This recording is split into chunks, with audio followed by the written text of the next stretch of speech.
In apologetic agreements, moving from radical self-love that transforms you to a radical love that creates justice and equality in the world may feel like a tall order, but you are already on your way. As we cultivate new ways of being in our own bodies, we develop new ways of being on this planet with other bodies. A return to radical self-love requires our commitment to building shame-free, exclusive communities that uplift one another, while honestly addressing body terrorism in all the ways it manifests as oppression based on age, race, gender, size, ability, sexual orientation, mental health status, and all other human attributes. Some will deride our efforts with charges of playing to identity politics. We should remind those people that they too have identities that are informed by their bodies. Their lack of awareness about those identities generally means their body falls into a multiplicity of default identities that uphold the social hierarchy of bodies. The luxury is not having to think about one's body always come at another body's expenses. We should, with compassion, remind them that oppression oppresses us all, even those who are default. Not even they will always have a body at the top of the ladder. No one wins in a world of body terrorism.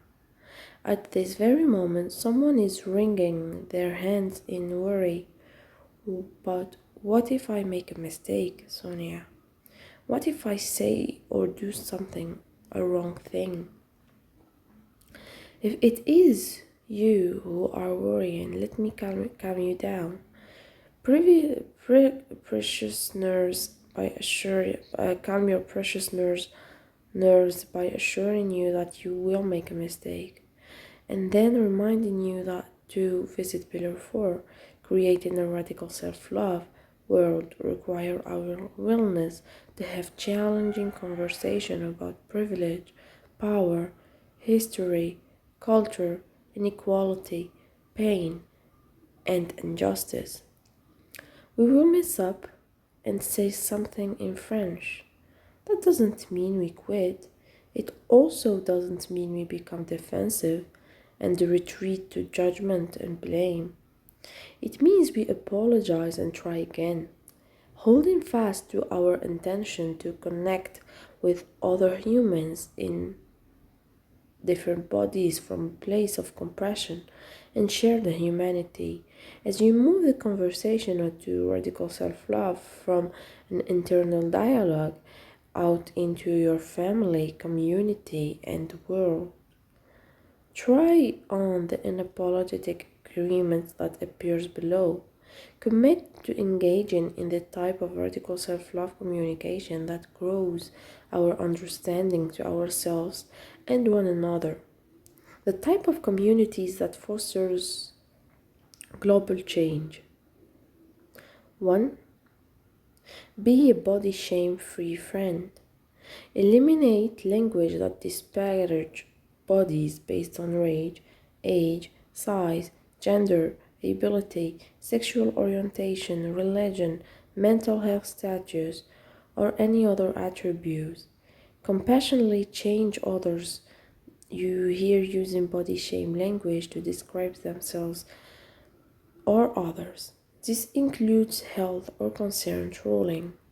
Make unsolicited comments about a person's health based on physical appearance. Engage and encourage curiosity-driven dialogues, not debate or arguing.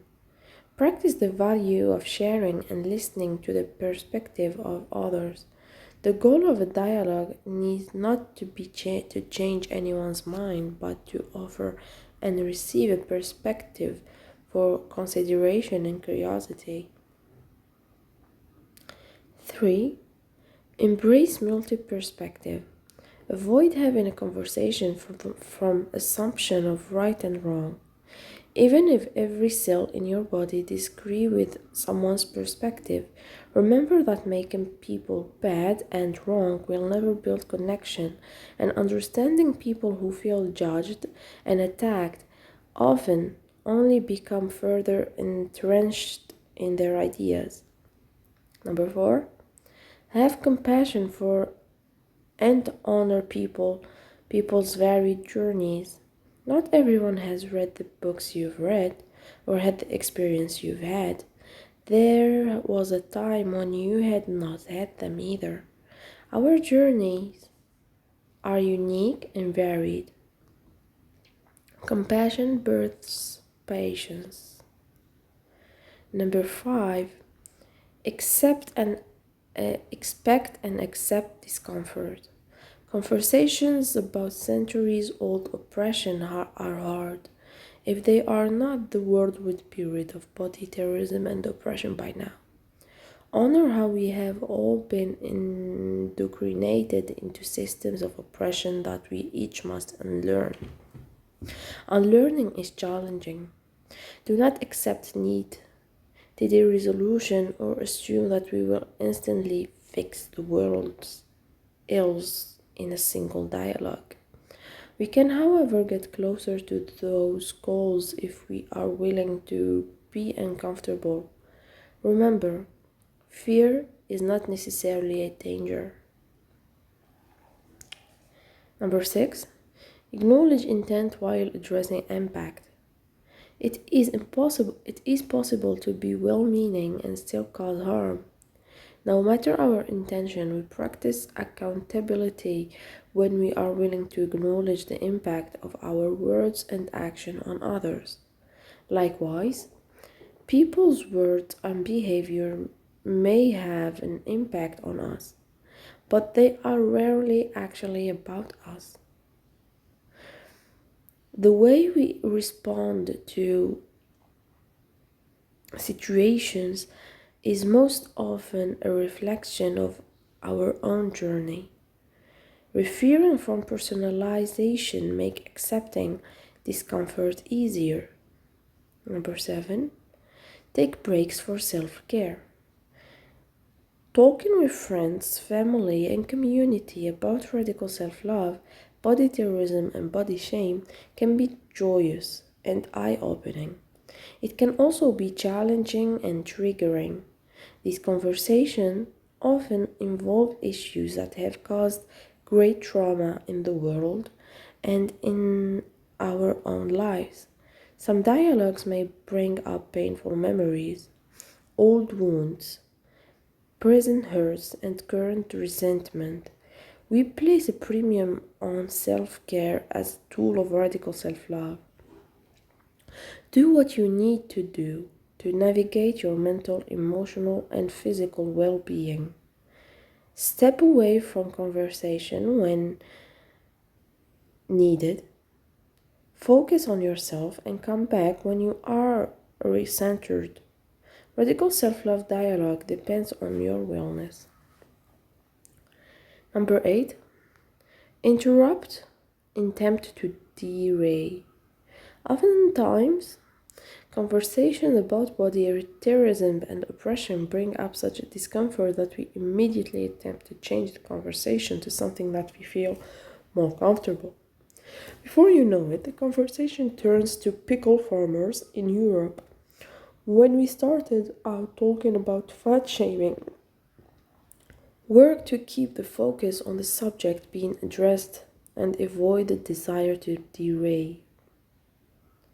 Number 9, remember that personal attack, name calling, heavier sarcasm, and general unkindness are unhelpful. The fastest way to develop a dialogue is to turn to mean or hurtful language.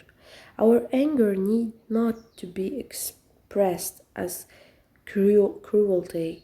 We should work to speak from our inside voice. Number 10, practice an apologetic inquiry. Part of helping people sort through their ideas and beliefs is to ask questions about those ideas. That includes asking ourselves hard questions. Why do I believe this? What am I afraid of? What am I gaining or losing by trying a new perspective? The answers that stick with us over time are the answers we come up with ourselves. Good questions get us to good answers. Number 11, have conversations based on what was actually said. Often our translations of people's ideas are not accurate depictions of what they were sharing. Be sure to engage with people based on their actual words and not what you assume those words meant. If you are unsure, ask for clarity. Assume the best about one another. It is exceptionally painful to be dismissed, called a liar, or accused of making up your experiences. Start from the assumption that people's experiences are real and that they are always true and that they are the experts of their experience. We may have shared experiences, but this is not always true. Ask to learn more about other people's truth, rather than erasing them. Start from the assumption that we all are doing our best at any given moment with the tools we have. Number 13, celebrate difference. Identifying difference is a way to embrace how we can all show up as fullest, most authentic selves without shame. Acknowledging and embrace those things that are varied in us. Notice them. Notice when difference is absent and interrogate why. Ask who is not in the room. Our love of difference translates into creating a movement that welcomes everybody and everybody.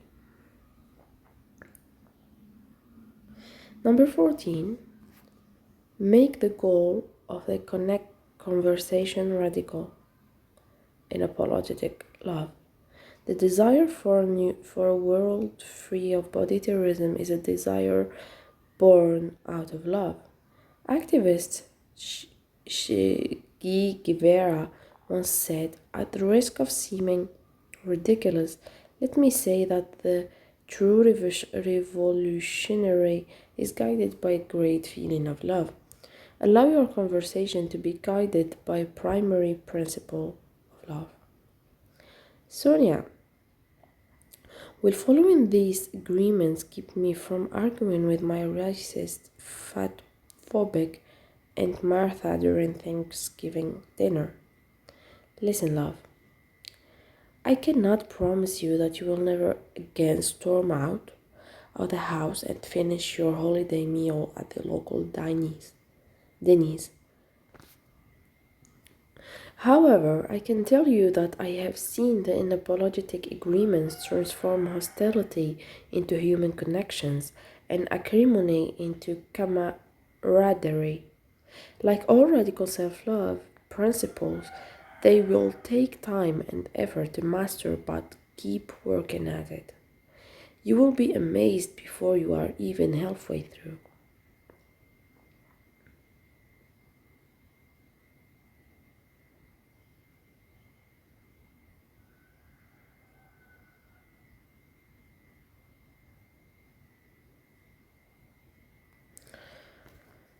So, Chapter 5.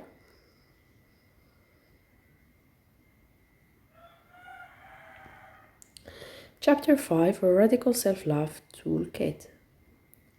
You are not a car. Some of us, before this whole conversation about radical self love, didn't so much hate our bodies as we engaged them like they were vehicles, like a car we drove around. We paid only as much attention as was absolutely necessary to get the car started and get on with our day. We put gas in the car so we didn't end up stuck on the outside of a desert highway or on some backwoods road out out of a horror film. We occasionally took the car to the shop if it seems like something extreme was up. Sometimes we trashed the car, littering the passenger seat with wrappers and water bottles. Some of us went for months without visiting a car wash. We would awaken, get in our cars, and go navigating our lives while giving very little thoughts to our vehicles until we needed them again. This model was not sustainable. There are some key differences between a car and your body. The primary one being that should you wake up and find that your car won't start, you will either buy a new car or find a new mode of transportation. Should you find that your body won't start, we can safely assume you didn't wake up. To treat our bodies like cars, to essentially treat ourselves like something disposable. You, my love, are not disposable. Besides, your body wants nothing more than to be your body through this ride called life, and that means you need a solid set of tools for the road. 10 tools for radical self-love. Over the rest 4 chapters, we have laid out the concepts of and theories that undergird a radical self-love framework. We've combed the innermost realms of our beliefs, illuminate the structural and systemic bias of our societies, excavate our personal body shame and judgment, and contemplate a planet without a body terrorism. Awesome. But radical self-love is not merely conceptual. It must be practical if it is to be transformative. The 4 pillars of practice offered us thinking, doing, and being transformative. The 4-pillar practice offered us a thinking, doing, and being a model for leading a radically self-love life. Associated with each pillar are specific tools and practices you can begin working on today to revolutionize the way you live and love in your body.